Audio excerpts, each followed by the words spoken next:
Oke, pada video kali ini saya ingin share tentang cara dapat skor IELTS yang bisa dipakai untuk kerja ataupun daftar kuliah S2 di luar negeri. Nah, IELTS ini terdiri dari 4 section, tes yang berbeda. Ada listening, reading, speaking, dan writing.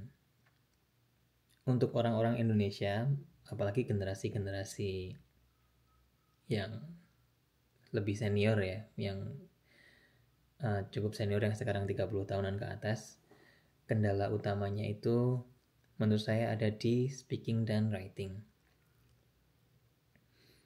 Karena kita pas kecil nggak cukup terekspos, kebanyakan dari kita nggak cukup terekspos ke ya tadi experience untuk berbicara dalam bahasa Inggris maupun menulis dalam bahasa Inggris. Kalau generasi sekarang mungkin sudah cukup native ya, dari kecil sudah terekspos ke penggunaan bahasa Inggris karena semua hal yang ada di internet dan bisa mereka akses gitu mungkin kebanyakan sudah dalam bahasa Inggris. Ini cuma guessing aja sih, tapi karena saya hanya bisa menceritakan dari sudut pandang saya yang sudah cukup senior gitu ya, maksudnya kekurangan saya ada di writing dan speaking. Nah, sedangkan dua hal yang lain itu reading dan listening itu relatif bisa dipelajari karena kebanyakan dari kita dari mungkin kalau nggak salah SMP atau SMA sudah dapat pelajaran bahasa Inggris sebenarnya, jadi sudah cukup bisa familiar sebenarnya untuk mengidentifikasi kalau ini tuh kalimatnya kayaknya pas, kalimatnya enggak gitu ya, termasuk mengidentifikasi juga bagaimana menangkap main point dari sebuah percakapan di bahasa Inggris karena kita udah sering nonton gitu. Nah, dari 4 tes ini, dari pengalaman saya 2 tes ini yaitu listening sama reading, itu kita bisa tingkatkan skornya relatively lebih mudah dalam waktu yang singkat daripada speaking sama writing. Misisnya apa? Misisnya adalah kalau teman-teman mau ngambil IELTS gitu ya, maka teman-teman mesti aware bahwa untuk mempersiapkan IELTS terutama di speaking sama writingnya itu relatif butuh exercise ataupun training yang lebih memakan waktu itu, dan trainingnya juga kalau sekarang mungkin bisa easier ya, jadi teman-teman misalnya relatif nggak mudah juga karena satu, speaking itu butuh partner, kedua writing itu kita butuh penilai, jadi siapa yang bisa menilai hasil tulisan kita gitu. Jadi dua hal ini butuh orang, sedangkan kalau listening sama reading itu kita dengan mudah bisa nyari contoh soal di YouTube ya atau di internet, IELTS reading, IELTS listening, kita kerjain soalnya lalu kita cocokkan jawabannya dengan soalnya gitu, sesimpel itu, dan biasanya sangat straightforward. Kenapa jawabannya ini, kita bisa ngulang lagi, misalnya ngeplay listeningnya tadi apa, atau dari readingnya kita baca ulang, kita cocokin, oh ya ternyata benar gitu, lebih mudah. Tapi untuk speaking sama writing ini tadi butuh partner dan butuh orang yang bisa menilai ini performansi kita sebenarnya udah cukup oke belum untuk tes IELTS gitu. Nah, oke. Mungkin saya mulai dari sharing bagaimana meningkatkan skor IELTS di sisi reading sama listening. Dari pengalaman saya, setelah saya cek ulang di catatan saya mempersiapkan tes reading dan speaking ini cukup banyak ya. Jadi 1, 2,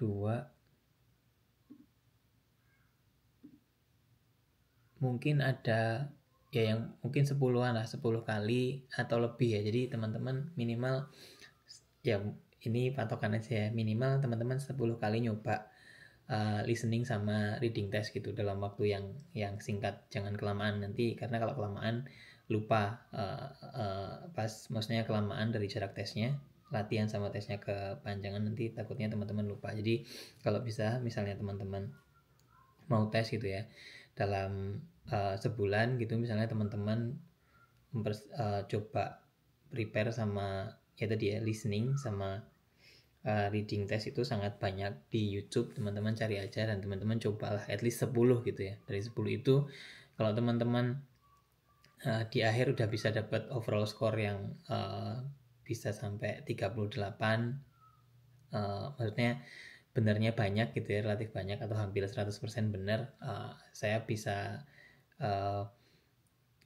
mengatakan kalau teman-teman nanti pas kira-kira tes di IELTS juga akan dapat kira-kira di angka-angka itulah gitu.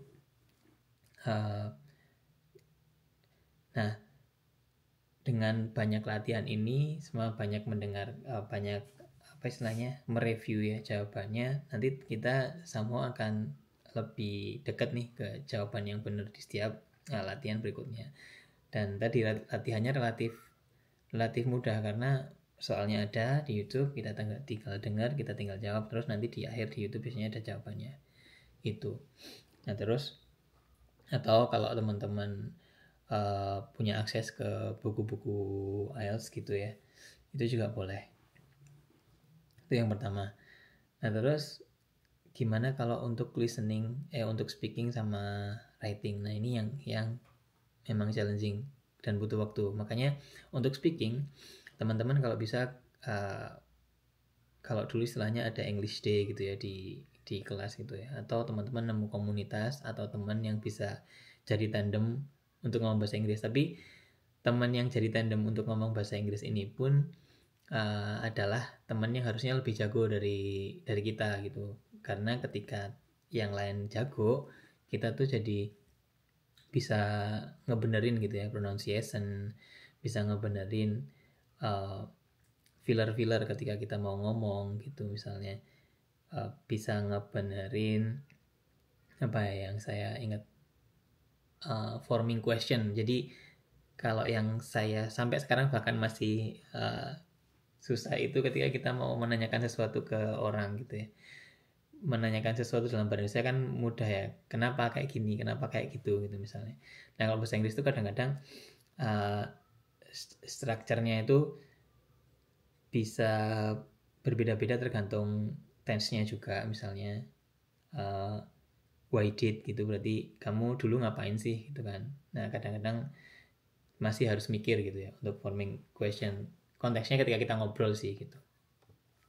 Atau membuat passive voice misalnya, dia berkata kalau dia suka ini gitu misalnya, he said that he bla bla bla gitu misalnya. Nah itu nggak intuitif ke orang-orang Indonesia karena ada tense di situ gitu sih. Kalau nulis mungkin lebih sedikit, nggak juga sih, nulis juga kadang kita masih sering lost gitu ya, saya pribadi sorry. Jadi ya tadi perlu teman-teman tandem yang lebih bagus. Nah tandem ini bisa dari teman ataupun bisa dari ya guru les gitu sebenarnya. Oke.